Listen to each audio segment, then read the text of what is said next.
Good morning, Bears. This is Assistant Principal Gonzalez. Today is Friday, November 5th, and so it is time for morning announcements and celebrations.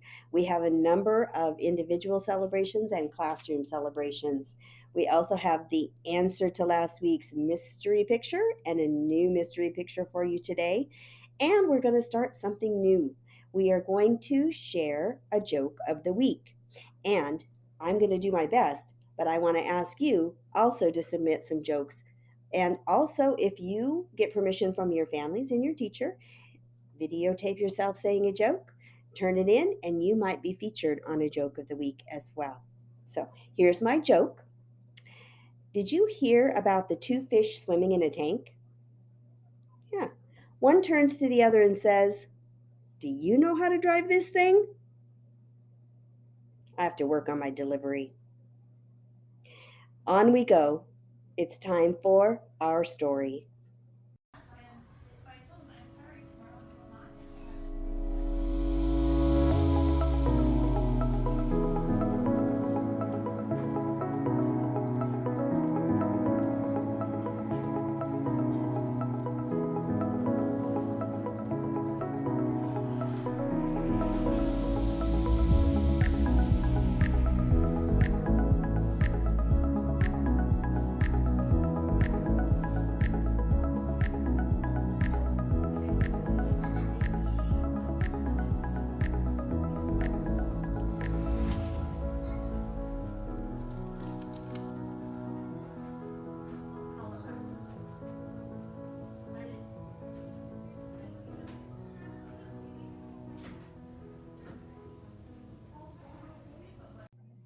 Ohio gozaimasu. That is Japanese and it means good morning. I'm Miss Saul and I am here to share with you this morning my story. When my dad finished high school, he joined the Air Force and he went to Japan. He spent about 3 years in Okinawa. That's a place, an island in Japan. And he loved it. He loved the Japanese and he loved learning about their culture and their traditions. And he loved the Japanese people. About 25 years later or so, he was a council member in Tukwila, which is a city south of Marysville, about 60 miles or 60 minutes, a little less than 60 miles. And he was one of the people who helped organize a sister city between Tukwila and Akawacho, Japan. A sister city is a partnership between two cities in different parts of the world. So, Tukwila and Ikawa. And this provided an opportunity for them to do exchanges in which students and adults would travel to Ikawa and stay with family members and learn a little bit more about Japan. My dad went to Ikawa, Japan 7 or 8 times as part of the delegation from Tukwila. Twice he took my mother, once his mother went with him, and in 2005, my son and my nephew and I went with my father and a bunch of students and other adults from Tukwila to Ikawa, Japan. Ikawa students and adults come to Tukwila, and they would stay in the homes of different families who lived in Tukwila, including my family. So my dad was part of the delegation that went to Ikawa, Japan 7 or 8 times.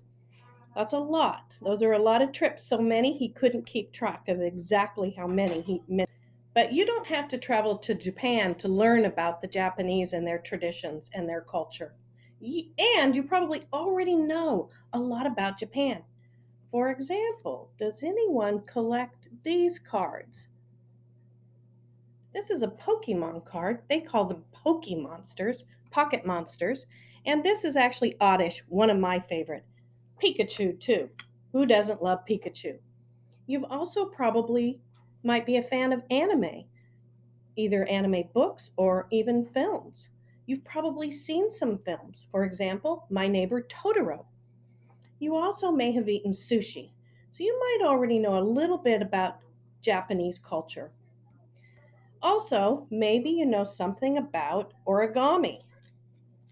You'll see here, this is a origami crane, which in Japan is a symbol of peace. So that's all for my story. Thank you for listening. Arigato.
I'm really excited to share this week we have new Bear Paw Awards, and I'm going to present them today for students who have done a good job with one of our 3 core values: show respect, solve problems, and make good decisions.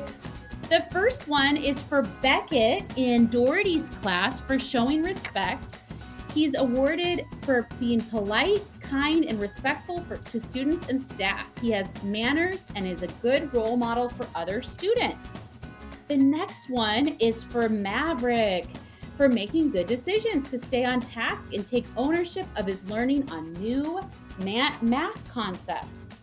The next one is for Olivia for showing respect. It's awarded for being a great model, a role model on the carpet by raising her hand and waiting for her turn to speak and listening actively to her partner's math strategies. Nice job. I have one for Ryan, who solved problems in Miss Henderson's class. This is awarded for reaching out and trying to understand a classmate's story to reach a truce and become friends in the end. Nice job. We have Eileen in Mrs.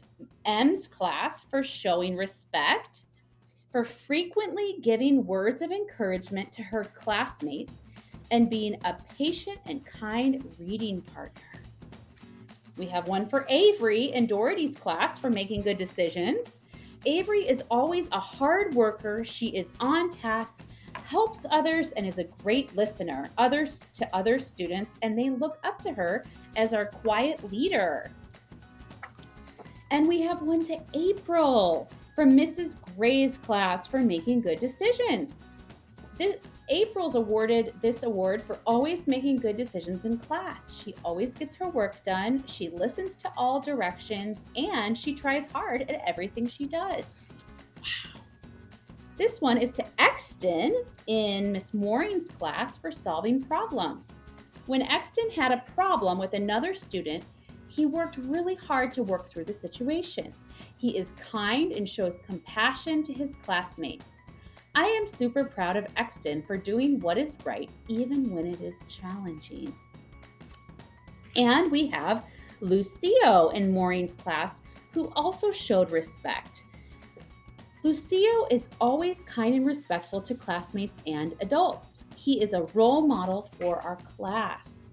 And lastly, we have Aurora in Doherty's class, who solved problems. Aurora stood up for a friend and got help from a grown-up when she saw that she was upset after recess. She is also very helpful to others in our class and a very hard worker. Thank you to all of you for this. I wanted to also introduce the entire school to a new signal that we're starting. One of the things that we're working on as a school is recognizing and reporting bullying behaviors. We don't allow any bullying behaviors at our school. I met with some kids in 3rd grade in Mrs. Henderson's class, and we talked about something called a bully signal. And this signal is something you can do when you are having a conversation with somebody or they're doing something that you don't like and you want them to stop. This is a signal to the other student to make sure that they know that they're crossing the line. If they see the bully signal, their job is to walk away, to stop and take a break. And if they continue doing it, then you need to get help from a grown-up, and we can help you make sure that we know how to respond to these kind of behaviors.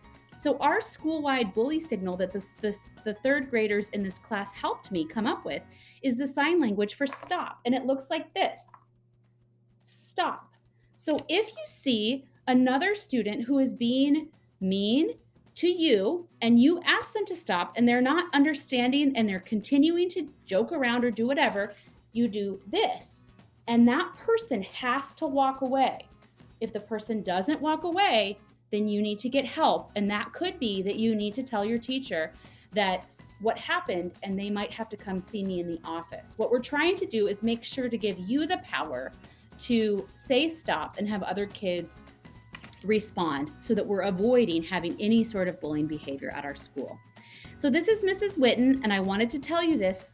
I also wanted to just say thank you so much for all of the teachers that are filling these out and that are recognizing the great behavior. Let's have a great week.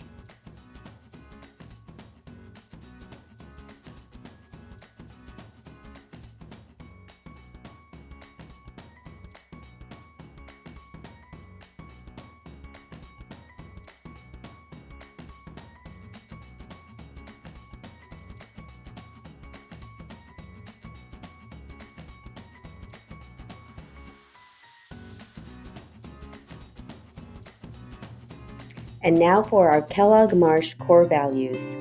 Say them with me. Be respectful.